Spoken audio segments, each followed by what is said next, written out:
be able to.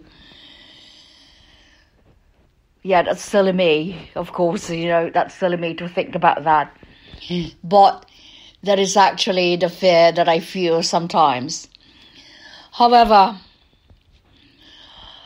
I know that I'm guided. I know that I'm being looked upon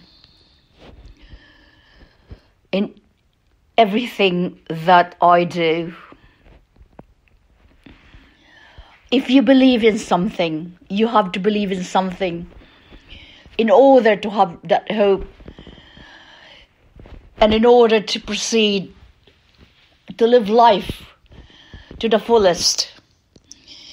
Don't think about what you're going to do tomorrow, what you're going to do to the next day.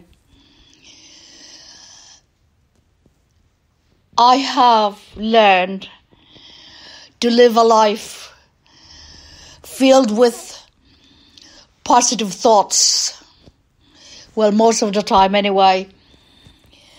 And just try to discourage and ignore anything that is that has negative impact in me, not just emotionally, but of course mentally. So let me talk about what I posted the other day. I think when it comes to me,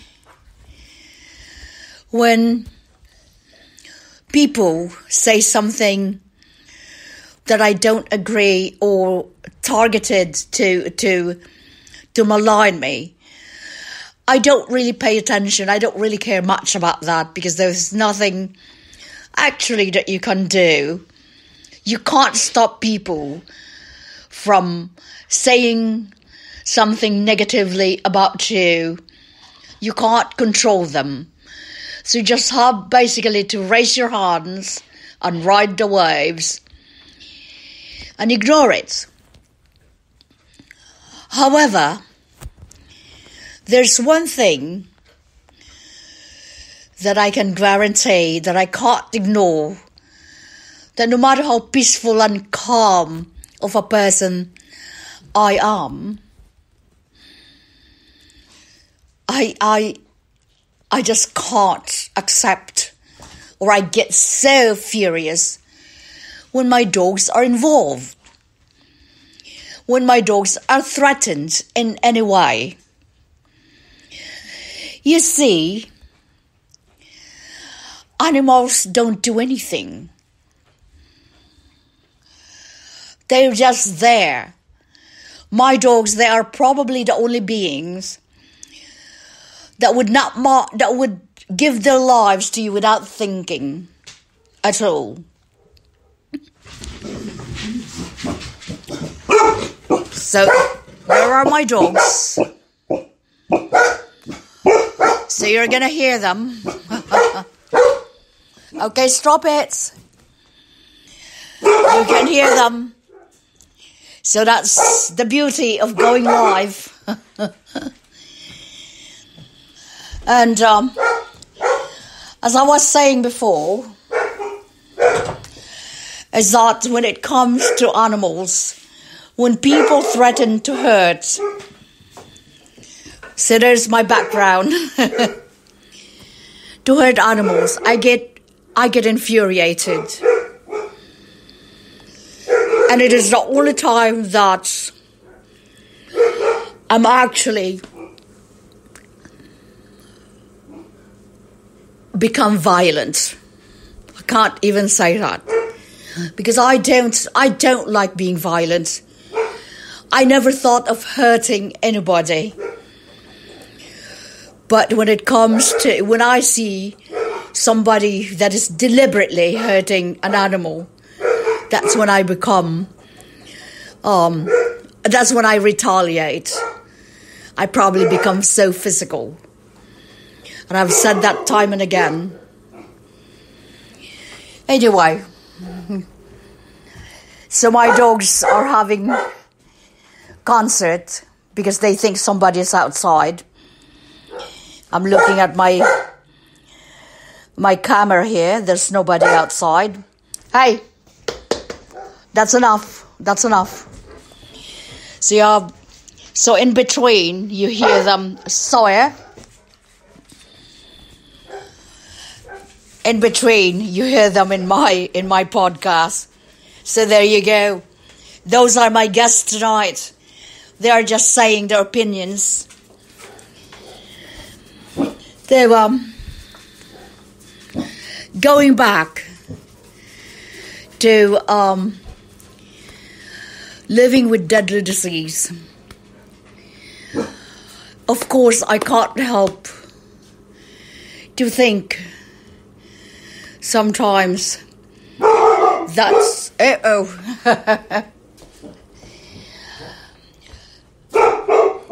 Morgan. We are interviewing Morgan right now. Morgan, there's nobody outside. We are live on podcast. Come here, Sawyer. There's nobody there. It's very windy tonight. All right, say hello to everybody. So now I'm surrounded by my golden retrievers. They are surrounding me because they think that someone is outside. As calm as they are, this breed actually, as calm as they are, and as lovable as they are, when they sense that their master is in danger, I kid you not, I see Sawyer and his mane, his tail go up, and you can tell that he's ready to attack whoever is plotting to come inside the house. And so it's quite reassuring that my dogs are actually ready to protect me. So now they have surrounded me. And the only person that I saw from the surveillance camera is actually my neighbor. It's amazing how they can sense that too. So going back to my podcast, I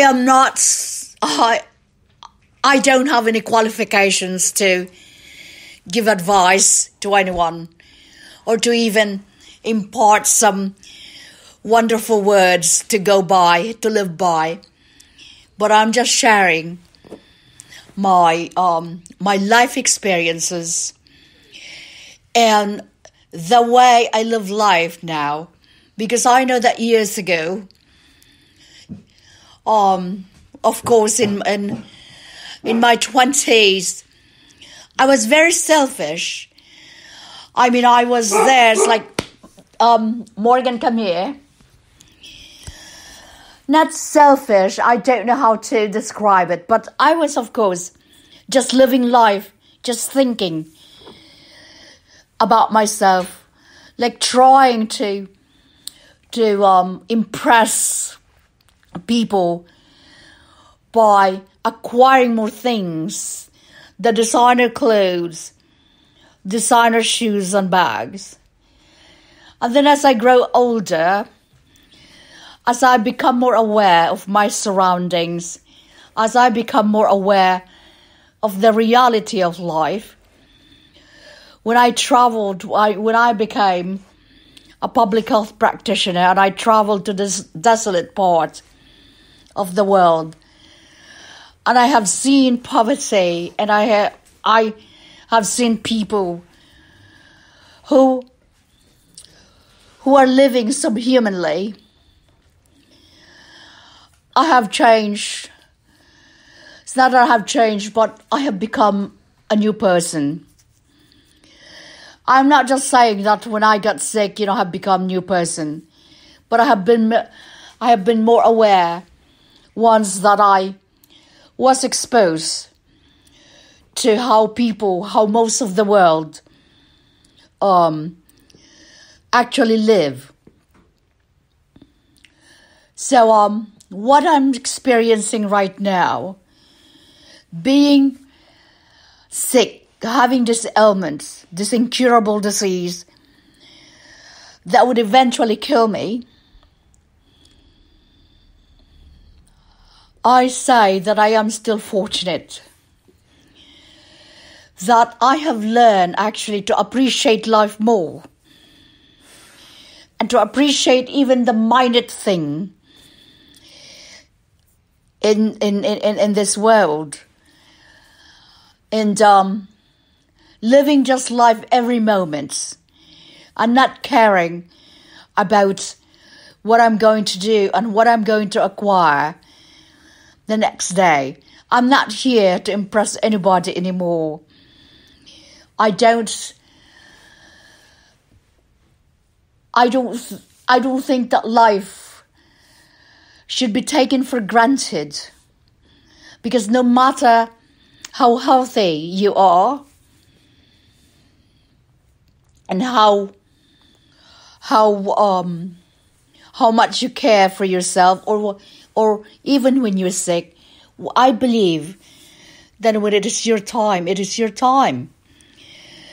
So I believe that spending time and taking that moment to reach out to your loved ones, to your friends, or to those people that you hold a grudge to, I think that those are inconsequential. Those feelings that you feel about those people that you hold grudge to are inconsequential. That's what I meant to say. I think it is time to let go of grudges and just reconcile. Just reconcile with your feelings and go back, because I'm sure that the ailment, the feeling that you feel about a person, just think of the positive or the good memories rather than the bad memories. That's, ladies and gentlemen, that's how I managed to come out in this life, even though I have so much pain. I have endured so much pain and struggle, and the pain that was inflicted by people I loved in the past. I actually think of the good times rather than the bad times when it happened, when they hurt you. I think of the moments of the times before the hurt happened. So when you think of that, it is actually, you can say to yourself, I have loved that person. So everything has an end. So it's not accepting it, but rather having that tolerance, that sense of tolerance, and moving it forward and learning from it rather than holding it in your heart, because it can't hurt you. It can't destroy you. I know that it destroyed me for several years. And when you hold that pain and that anger in your heart. So anyway, I know that I'm just to probably most it's nonsense, but I am relating this to the life that I have now. That although